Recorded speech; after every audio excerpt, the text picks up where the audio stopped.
Hello, good evening mga kabagis. Remember yung first time kong napunta sa Nabotas, nagulat ako, dami pa ng pansyo doon at ang hilig sa mga kalapate. Ito yung part 2. Mas marami pa akong na-video ang tinuro ng mga bata. At ang asaya doon, grabe. Tingnan nyo kung gano'ng kagaganda yung ibon.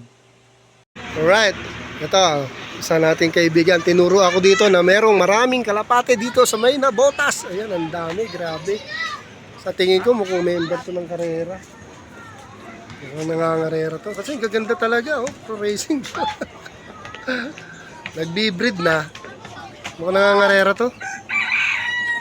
Kaya alam, wala siyang trapdoor, nak. Mukhang breeder lang siya. Walang trapdoor eh, oh. Ganda. Marami dito nagkakarera. Ako nangangarera? Oh, sama ka sa vlog, oh. Yan. Puta mo, ang gagandang lalaki dito. Tapos na dito. Ang dami ka pala, te. Baliw.